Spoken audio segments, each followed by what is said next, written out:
No one in Ober Village could explain how Daniel's roasted chicken always stayed soft, juicy, and endlessly delicious. People joked that maybe he whispered blessings over the fire. Others whispered that something darker was at work. But when the smell of his famous chicken stopped rising from the market and his stall went cold for days, curiosity turned into dread. A heavy, sour odor drifted from his home, thick enough to make even the bravest villagers turn away. When they finally found the courage to break down his door, what they saw inside would haunt Ober Village forever. This is not just the story of a man and his chickens. It's the story of how greed can twist a soul, how far one can go to feed desire, and what happens when the price of success is paid in blood. So, who was Daniel, really? And what secret did he feed to his chickens every night? If you love spine-chilling folk tales that mix mystery, superstition, and life lessons, you're in the right place. Hit like if you felt that eerie curiosity rise. Tap subscribe so you never miss the next African legend that blurs the line between man and myth. And hey, share this story with someone who still believes all wealth comes easy. They might think twice after hearing this one. Morning in Ober Village always began the same way, with the sound of wooden pestles pounding yam, goats bleating lazily near the stream, and the faint crackle of firewood from the market square. But on most days, there was another sound, the soft hiss of oil meeting hot iron, followed by a smell that could pull even the most disciplined man off his path. It was the smell of Daniel's roasted chicken. People said you could follow that scent like a road. It wound through narrow alleys, slipped under doors, and wrapped around the nostrils of travelers from faraway towns. Men carrying yams to the market would stop mid-stride, close their eyes, and whisper, "Ah, Daniel has started again." Women balancing baskets on their heads would laugh and shake their heads. "This man will not let us cook at home today."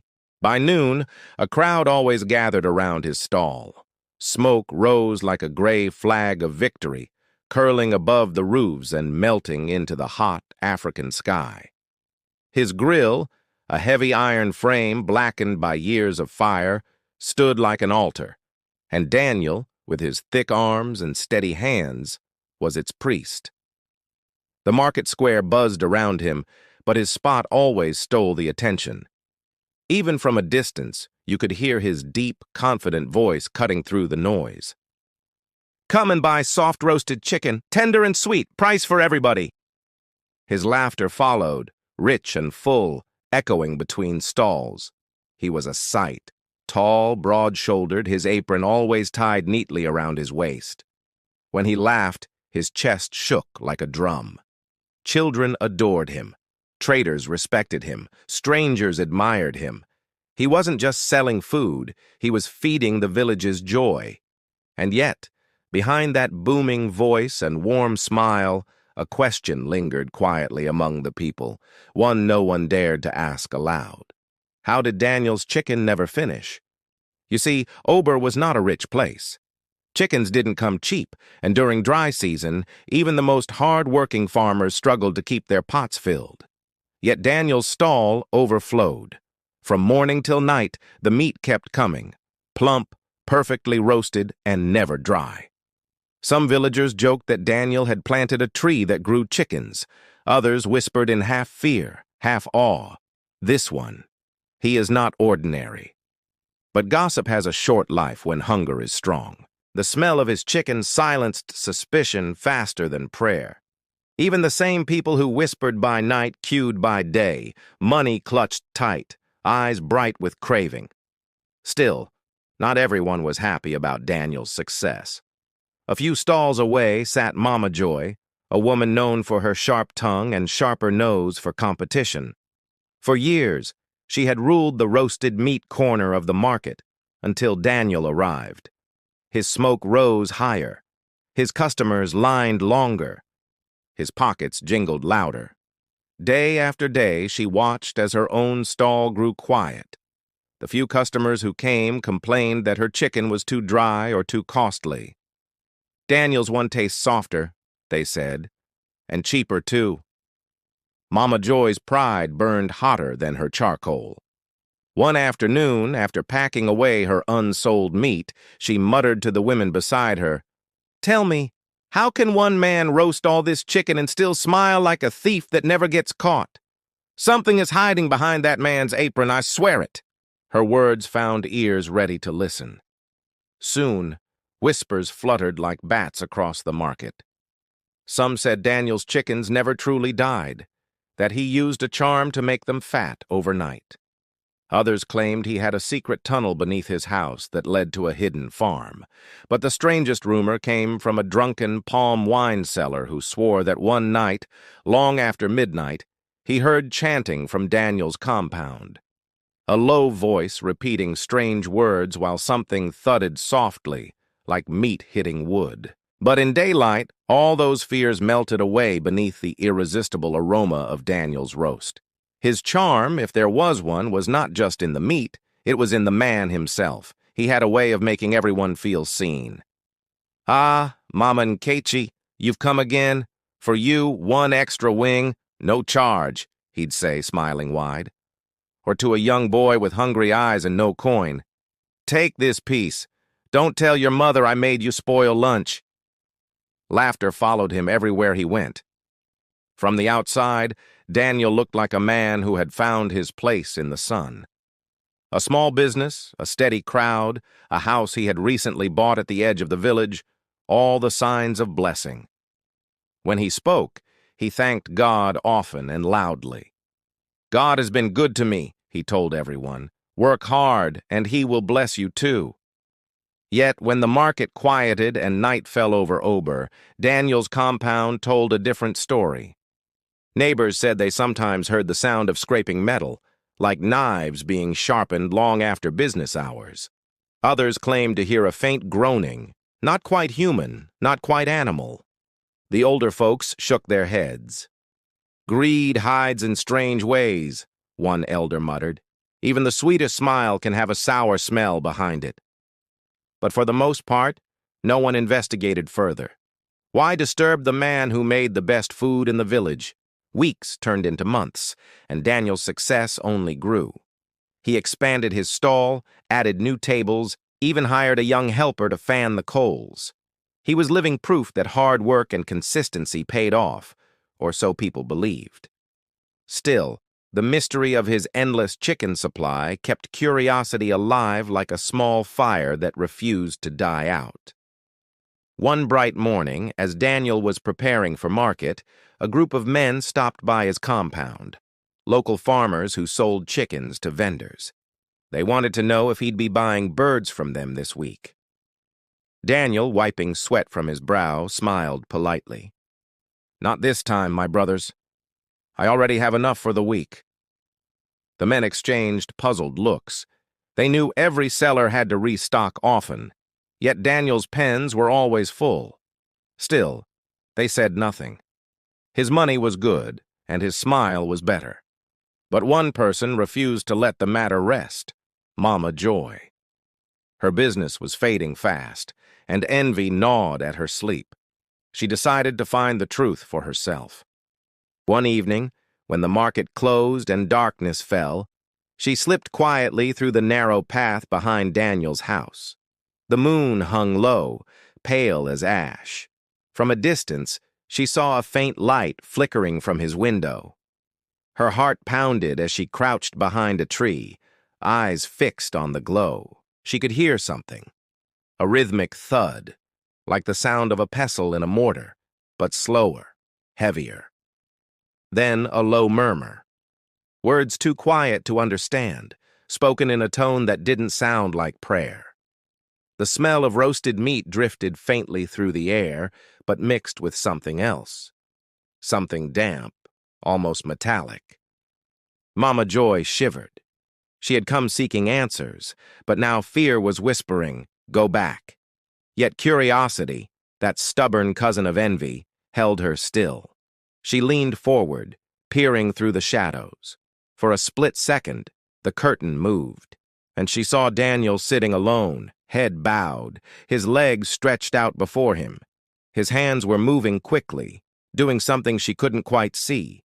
Then suddenly, the light went out. A hand grabbed her shoulder. She screamed, only to find it was a passing night guard. "Madam, what are you doing here?" he hissed. She stammered something about losing her way and hurried off, her heart racing. The next day, she told no one what she'd seen. Or thought she'd seen. After all, who would believe her? Daniel greeted everyone with the same cheerful grin, roasting, laughing, selling. It was as if the man never slept, never tired, never aged. But that illusion began to crack. A week later, some customers noticed Daniel limping slightly. When asked, he laughed it off. "Ah, small burn from the grill," he said. "Fire and I are friends. Sometimes we quarrel." Everyone laughed. Yet the limp grew worse. At times, he would pause mid-turn, pressing his right leg as though something sharp had struck him. A few flies gathered faster than usual when he adjusted his wrapper, and though people noticed, they said nothing. His food still tasted divine, and hunger forgives much. But fate does not. That night, long after the market had emptied, Daniel sat alone in his room. The lamps flickered. Sweat rolled down his temples.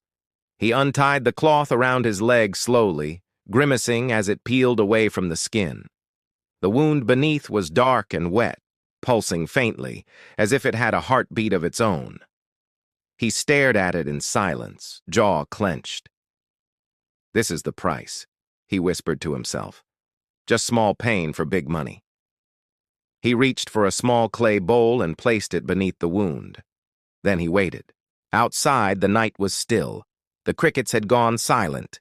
Inside the room, the only sound was the slow drip, drip, drip into the bowl. The next morning, the smell of Daniel's chicken once again filled the air. Soft, smoky, perfect. The villagers cheered. "Daniel is back! May God bless his hands," they said, not knowing those same hands had just collected the night's harvest of horror. And so the days rolled on, laughter by sunlight, darkness by nightfall. The smoke that rose from Daniel's grill was not just the smoke of firewood and spice. It was a veil, hiding the secret beneath the success, a secret that grew darker each time he fed it. No one in Ober Village could see that beneath the smell of pepper and meat another scent lingered, faint, sour, and waiting. Soon it would tell its story on its own. Long before the people of Ober Village called him the Chicken King, Daniel was just another young man lost in the endless noise of Lagos. Back then, he didn't smell of roasted spice and smoke. He smelled of sweat, grease, and frustration. He worked at Laipo Market, the giant heart of the city's auto spare trade. From sunrise to sunset, the air there throbbed with the roar of generators, the shouting of hawkers, the clang of metal, and the occasional blare of a bus horn. Daniel was one of the hundreds of boys who ran errands for the shop owners, carrying heavy engine parts, fetching bolts, wiping oil from the floor, shouting prices until his throat went dry. Every evening, when others laughed over bottles of malt, Daniel just stared at the endless line of Jeeps and SUVs parked outside. The men who owned them wore fine clothes, gold chains that gleamed like liquid sunlight, and perfumes that fought the smell of diesel. They laughed loudly, as if the city itself bowed to their voices. Daniel would watch and wonder, why not me? He would drag his tired body home to a cramped room where the walls sweated more than he did. His mattress sagged like an old promise. Some nights, rats scurried across the floor, squeaking in competition with the radio of his neighbor. Yet even in that darkness, Daniel's mind burned bright with one obsession: money. Not just enough to live, but enough to be seen, enough to make the world stop ignoring him. "Why must I live like this?" he muttered often. "Why did my father leave me nothing? Why did my mother die with empty hands?" The bitterness grew quietly, like mold in a damp corner, small at first, then spreading until it owned the whole room of his heart. Among all the rich men who passed through the market, one fascinated him more than the rest: Chief Benson, a car dealer whose wealth was as loud as his laughter. When Chief arrived, his convoy blocked the road.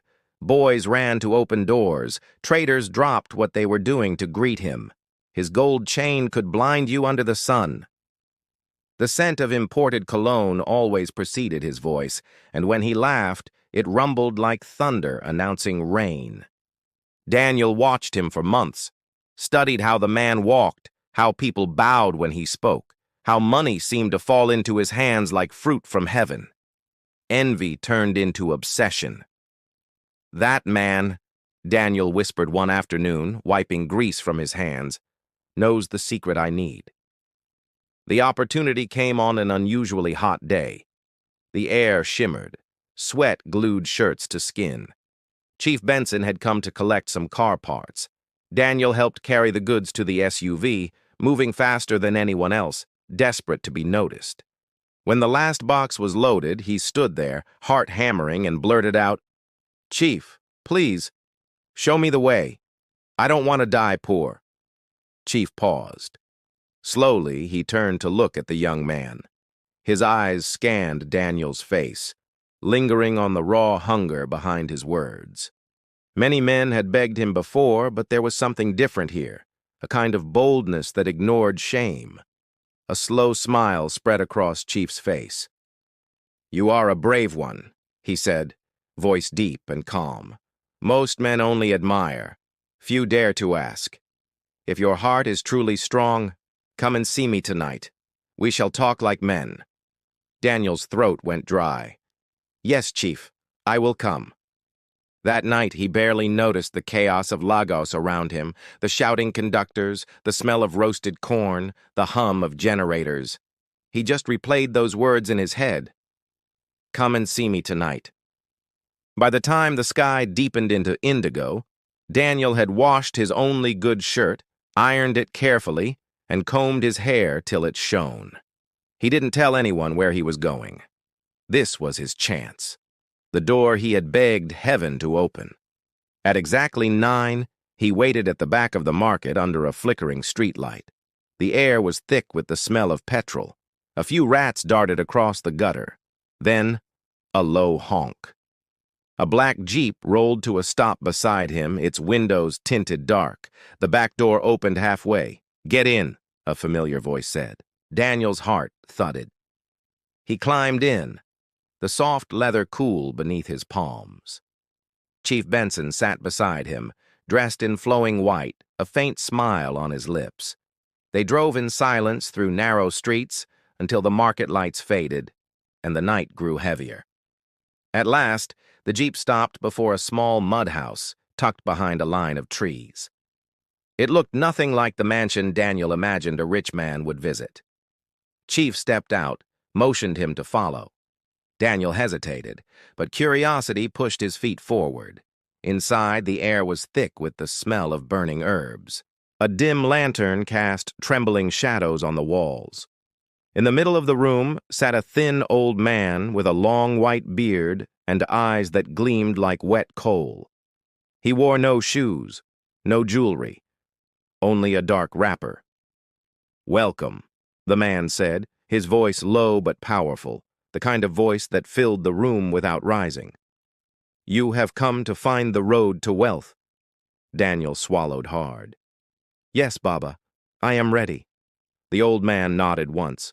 Chief Benson untied his flowing agbada, slowly rolling up his right trouser leg. What Daniel saw made his stomach twist.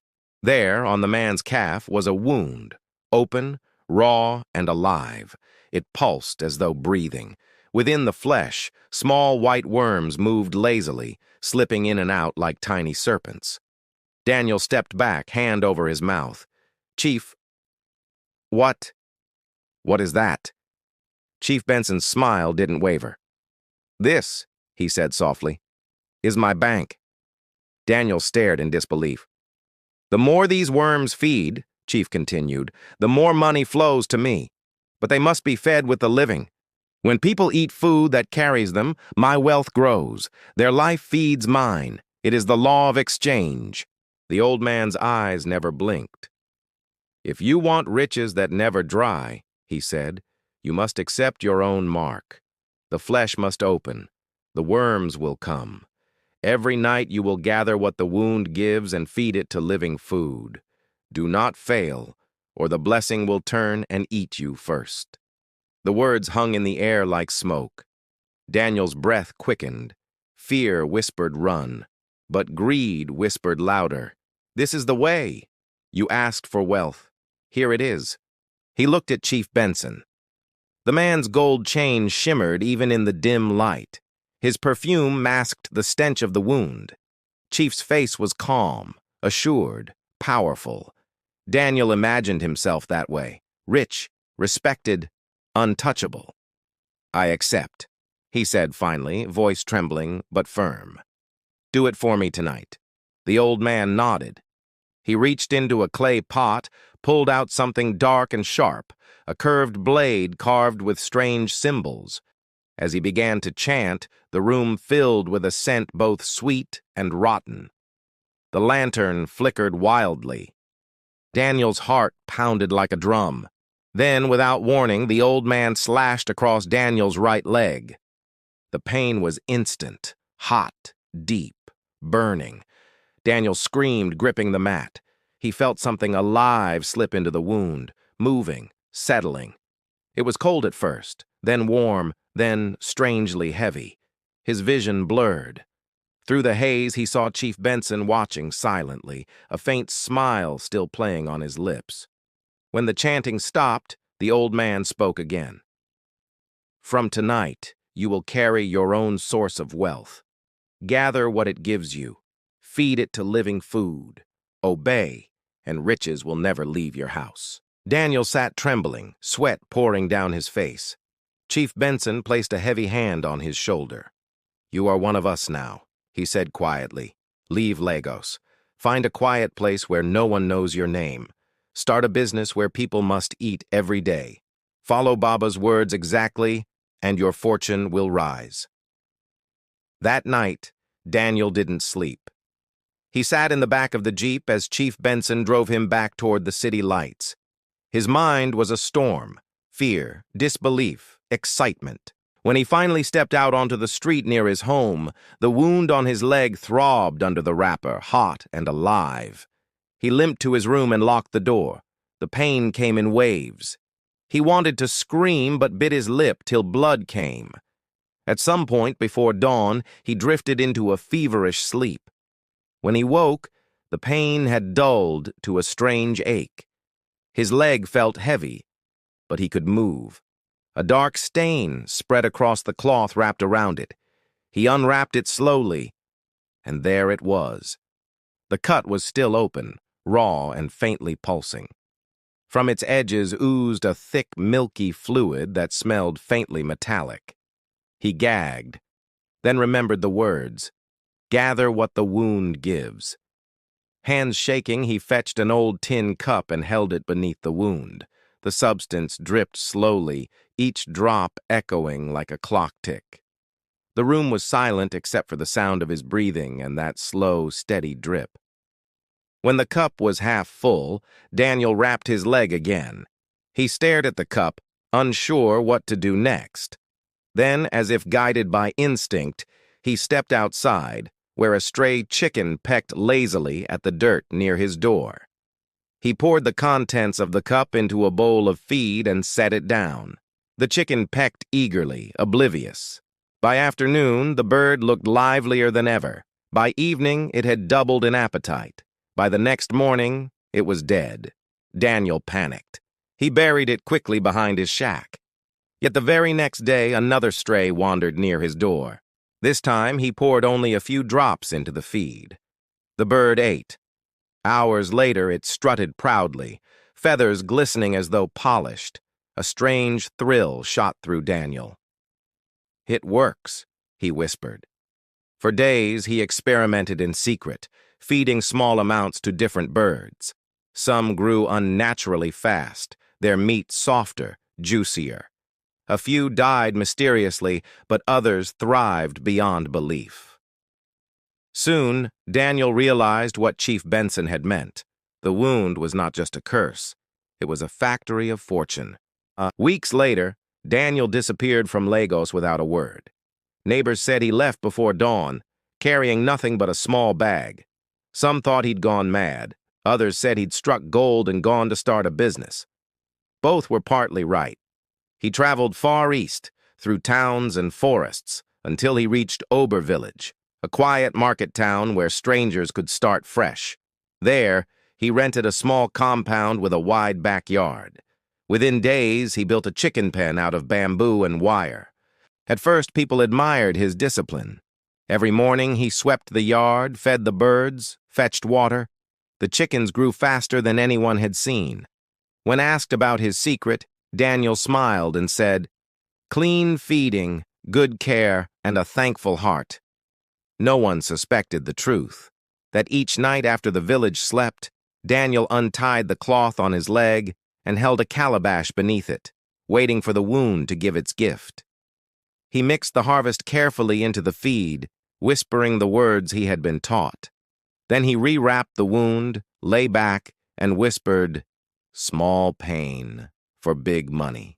The system worked perfectly. The birds grew fat. Their meat was soft.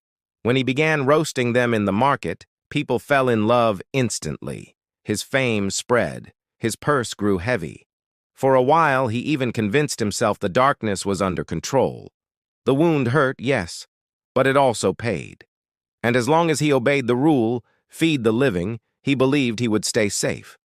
But dark bargains never stay quiet for long. Sometimes in the silence of night, Daniel thought he heard faint whispers from the wound, voices layered like a chorus, murmuring in tones he couldn't understand. Sometimes the pain pulsed with the rhythm of a heartbeat not his own. Still, he told himself it was only nerves. Greed has a way of explaining away the supernatural when it profits the body. As months passed, Daniel's leg began to swell slightly.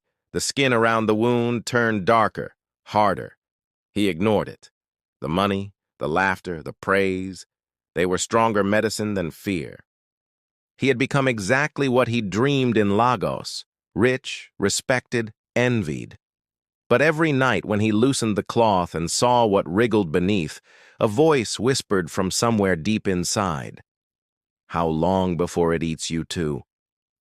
Daniel never answered. He just tightened the cloth again and muttered the same words. Small pain for big money. For a long time, Ober Village believed Daniel had found the true recipe for success. His roasted chicken had become legend. Travelers changed their routes just to pass through the market. Traders joked that even the wind smelled like Daniel's kitchen. The villagers called him Odogwu, the big man of the square. Every morning he opened his stall before the sun cleared the mist. The air came alive with that familiar crackle, the sound of chicken fat meeting fire. The smell curled through the market like a story retold. Pepper, smoke, oil, and something sweeter, darker, harder to name. Children ran errands for him, eager for a leftover wing. Women from nearby villages arrived with baskets, shouting, "Daniel, keep my portion before it finishes!" Even the chief of the village once sent his guard to fetch some. And every night Daniel went home alone, dragging his leg, smiling through clenched teeth. The wound had changed. At first it was small, something he could cover easily. But now the flesh had grown hard, dark around the edges and hot to the touch. Each night as he loosened the cloth, the smell grew sharper. Still, he followed the same routine. Sit on his low stool, place the calabash beneath, and wait. The sound came softly, drip, drip, drip, until the bowl was half full. He would stare at the liquid, shimmering faintly in lamplight, and whisper the words, "Feed the living." Then he poured it into the chicken feed and stirred gently. By dawn, the birds would be pecking greedily, feathers glossy, eyes bright. But recently, something had changed in them too. Their hunger had grown unnatural. They fought one another, screeching and flapping so wildly that Daniel had to keep a stick beside him. He told himself it was just healthy appetite, but deep down, he felt it. The same wild energy growing inside his own body. That season, the Hermatan winds came dry and cruel. The mornings were gray, the evenings cold. Yet Daniel kept working, limping from his house to the market, the fire of his grill keeping him company. The villagers saw only his success. They didn't see how each turn of the chicken made him wince, how his right leg sometimes trembled uncontrollably. When the pain became too strong, he told people it was old age. Even rich men must limp, he joked. The customers laughed, and the joke covered the truth, but the truth was growing like mold beneath warm bread. One evening, after closing his stall, Daniel noticed Mama Joy sitting nearby, arms folded, eyes sharp as razors. Her business had collapsed completely. She now sold fried plantains, her once booming stall reduced to smoke and bitterness. "Hey, Daniel," she said loudly, "your luck is too much. The rest of us cook with fire. You cook with miracles." Daniel smiled weakly. "It's just seasoning, Mama Joy. Nothing more." She leaned closer, lowering her voice. "Then why does your chicken never finish? Why do your birds grow faster than maize in rainy season? Tell me, which spirit cooks for you?" The smile faded. "Careful, Mama Joy," he said, his tone firm. "Sometimes the tongue can invite fire." She laughed harshly. "And sometimes fire burns the cook first." The crowd nearby laughed nervously. Daniel forced a grin and turned away. But her words followed him home, echoing like a curse. That night, as he unwrapped his leg, the wound seemed to pulse in rhythm with those words. Fire burns the cook first. A few weeks later, Ober Village prepared for the New Moon Festival. Every household was roasting, frying, boiling.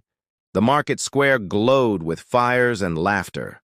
Daniel decided to make a feast of his own, a show that would silence every whisper once and for all. He slaughtered more chickens than ever before, seasoned them richly, and set the largest grill the market had ever seen. By noon, the air was thick with smoke and sound. His helper fanned the coals while Daniel turned each piece with practiced grace. People gathered in droves. The smell alone was enough to draw a crowd. "Ah, Daniel!" shouted one man. "You will kill us with this aroma!" Another added, "Even my ancestors can smell it from the grave." Daniel laughed, sweat dripping down his brow, leg throbbing like a drum. But as the hours passed, something strange began to happen. The meat on the grill began to hiss louder, not the usual hiss of fat, but something wetter, sharper. A sour smell crept into the air, faint at first, then stronger. Some customers frowned. "Daniel," said a woman hesitantly, "is the chicken spoiled?" Daniel forced a grin. No, just a new spice." But when he turned a piece, he saw the problem. A small black patch spreading through the meat, like rot. Panic flashed through his eyes. He quickly moved the spoiled pieces aside, fanned harder, added more pepper to hide the scent. Yet the smoke rose thicker, darker, coiling into the sky like a signal. By evening, he sold what he could and packed up early. His helper noticed his limp had worsened. "Olga," the boy said softly, "maybe you should rest," Daniel snapped. "Go home." The boy flinched and left quietly. As Daniel limped back through the dusty streets, villagers watched him curiously. The once proud man now looked smaller, hunched under an invisible weight. That night he didn't sleep. The wound burned as if someone had poured fire into it. He tore off the cloth and gasped. The flesh had darkened completely, the edges cracked and dry like old bark. From the center, something pale writhed briefly, then slipped back inside. For the first time in years, fear fully replaced greed. He remembered Baba's words, "Do not fail, or the blessing will turn and eat you first." Had he failed? He tried to collect the liquid as usual, but nothing came. The wound just sat there, swollen, angry, alive. Desperate, he pressed it with trembling fingers. A sharp pain shot up his leg through his chest. He cried out, falling backward. The calabash tipped over, spilling the little that remained. Outside, his chickens began to cluck wildly. He dragged himself to the window. In the moonlight, the birds were moving strangely, restless, pecking at one another, wings beating as if possessed. "Stop!" Daniel shouted, but his voice barely carried. The night answered with silence. Morning came pale and cold. Daniel didn't go to the market. Smoke did not rise from his stall. By noon, people started asking questions. By evening, a faint smell drifted through the village, not the familiar scent of roasted meat, but something heavier, sourer. His neighbors called from outside the gate. "Daniel, are you well?" A weak voice answered, "I am fine. I only need rest." But inside, the truth was rotting. He could barely move. His leg throbbed continuously, a deep pulse that seemed to echo inside his skull. He hadn't eaten in 2 days. The chickens clucked hungrily in the backyard, waiting for their nightly feeding. The air in his room was thick and humid, carrying the stench of infection. He tried to stand. Pain shot up his side, forcing him back down. He crawled instead, dragging himself toward the stool, reaching for the calabash. He had to feed them. He had to. "Feed the living," he whispered hoarsely. "Feed the living." But when he untied the cloth, the sight made him retch. The wound had split open wider.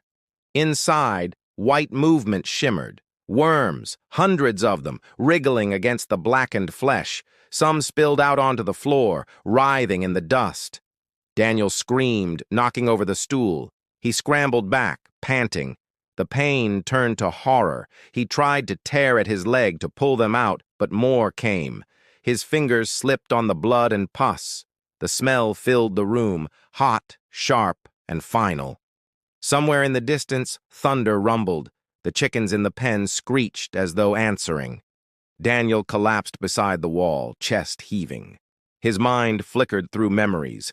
Chief Benson's calm smile, Baba's cold, dark eyes, the laughter of customers, the weight of coins in his hands. He wanted to cry, to beg, to pray, but his mouth felt heavy, useless. When the first worm crawled across his hand, he didn't even flinch. The second, the third, he just watched. A numb calm spread through him, like the body giving up the fight before the mind understands it's over. Outside, Ober Village carried on. Evening fires lit up one by one. Children played near the stream. In the market, Mama Joy sat quietly, roasting her few remaining plantains. When a breeze blew from Daniel's direction, she wrinkled her nose. "What is that smell?" someone asked. "Maybe a dead goat," another replied. But Mama Joy said nothing. She just stared into her fire, eyes reflecting orange light. That night, rain came suddenly, sharp, heavy, relentless.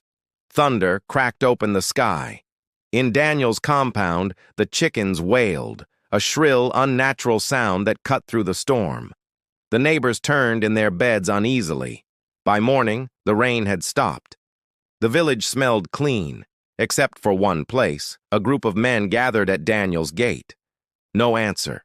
The sour odor hit them hard. They exchanged nervous glances. "We must check," one said. They pushed open the gate. The yard was silent. Chickens lay dead in the mud, feathers soaked, eyes glazed. The pen was broken, as if something had burst through it from inside. They called again. "Daniel!" Silence. When they opened the door, the darkness inside seemed to breathe. The smell rolled out, thick and suffocating. Someone lit a lantern, and what they saw froze every man in place. Daniel lay on the floor, eyes wide open, body covered in white, not cloth, not ash, but a moving, crawling sea of worms. They spilled from his mouth, his nose, his open wound, his clothes. The floor itself seemed alive with them. The men stumbled back, choking, some shouting prayers, others vomiting. One of them kicked the door shut. "God have mercy," he whispered. Word spread faster than the wind. By noon, the entire village had gathered outside the compound. The elders ordered that no one enter again. The body was buried where it lay. The house was sealed, and from that day, no one sold chicken in Ober Village again. Weeks passed. The weeds grew tall around Daniel's house. Children were told never to go near. But at night, some said they saw a faint light glowing behind the windows, as if someone was still cooking. Others swore they heard the sound of firewood crackling, or the low chant of a man whispering, "Feed the living." Mama Joy left the market soon after. She said nothing to anyone. But sometimes, when the wind blew from the west and carried that faint, sour smell, she would whisper, "Fire burns the cook first," cross herself, and go inside. Ober Village went back to its normal rhythm, but the laughter at the market was quieter. The people spoke softer. When strangers asked about the empty stall at the square, the villagers only said, "That place belongs to Daniel the chicken seller. May his soul find peace." And always, the story ended with the same words, passed from elder to child by the firelight. "Greed does not fill a man, it finishes him. What you feed for wealth will one day feed on you." Morning in Ober Village came quietly after Daniel's death. For the first time in years, the air carried no smell of roasting chicken, no shouts of "tender and sweet, price for everybody." The corner where his stall once stood felt abandoned, like a shrine whose god had died. The iron grill, once glowing with red-hot coal, now sat rusting under the weight of silence. Even the wind seemed to avoid that place, as if afraid of waking what slept beneath. The villagers moved differently now, slower, careful, like people who had seen the edge of something they couldn't name. Children who used to chase one another through the market now crossed to the other side of the path when passing Daniel's house. The elders warned them not to speak his name aloud. "Spirits do not forget who calls them," they said. "But stories are like smoke. They always find a crack to escape." And before long, every hut, every cooking fire, every whispered conversation carried Daniel's name again, the man who fed his greed until it fed on him. Weeks passed, yet the smell lingered. Not the good one, not the sweet roasted scent that once made mouths water. This was different, faint but sharp, like a warning. Traders swore they could still hear Daniel's voice on some mornings, carried by the wind. "Come and buy, tender and sweet." At first, people laughed nervously, brushing it off as imagination, but the laughter never lasted. When the chickens in nearby compounds began acting strange, that laughter died entirely. They refused to eat, clucked restlessly at night, and stared toward Daniel's abandoned yard. One farmer claimed he heard scratching from inside the sealed house. Another swore the walls glowed faintly after dark. The elders finally decided to cleanse the place. At dawn, the priest came with palm leaves and incense. He poured libations at the gate, prayed in a trembling voice, and set a small fire to burn away whatever lingered. The smoke curled upward like a plea to heaven. For a time, Ober Village felt lighter, cleaner. But legends, like wounds, heal slowly, and never without scars. Months later, a black Jeep rolled into the village. It was rare to see such a fine car on that dusty road. Out stepped a tall man in spotless white clothes, gold glinting at his wrist. His perfume arrived before his words. He called himself Chief Benson and asked for directions to Daniel's old house. The villagers looked at one another nervously. An elder finally said, "You are too late, stranger. The man you seek is gone." Chief Benson smiled faintly. "Gone? Everyone goes somewhere. Show me where he stopped." They led him to the overgrown compound. He walked around it slowly, touching the cracked walls as though greeting an old friend. When he reached the locked door, he placed his palm against it and whispered something no one could hear. Those who watched swore the air held still. Then Chief Benson turned, handed the men a bundle of cash, and said softly, "Burying the body does not bury the hunger." He left as suddenly as he had come. That night, someone swore a faint light flickered again in Daniel's window. Fear returned to Ober like a cold wind. The elders met again and decided the house must be purified completely. At sunrise, 7 men went together, carrying palm fronds dipped in holy oil. They sang softly as they approached, but the singing died the moment the door creaked open. The air inside was heavy, damp, colder than morning should be. The walls were stained with strange circular marks, as if something had burned there long ago. In the corner lay the old iron grill, shimmering faintly as though recently oiled. One man reached to touch it and shouted it was hot. Yet there was no fire. The priest whispered that the spirit was not gone, only sleeping, waiting for another hand to feed it. They sealed the door again and declared the house cursed. Years passed. The market changed, but no one ever roasted chicken again. The villagers called the place Ebe Onwu, the place of death. Children were told never to play near it. Parents used the story to warn them about greed and shortcuts. When boys bragged about getting rich quickly, elders would chuckle and ask, "So you want Daniel's blessing?" That question alone could silence even the proudest mouth. Mama Joy lived long after everyone else, her hair turning silver, her voice still sharp. She often sat near the market fire, telling Daniel's story to anyone who would listen. "Greed," she would say, "is not born in the market. It is born in the heart. Feed it once, it feeds you twice. Feed it too long, and it will eat you whole." Sometimes during the rainy season, the air would grow heavy before a storm, and that same faint smell would return, not fresh, not rotten, just strange. It would drift through the market, slow and deliberate, curling into every corner.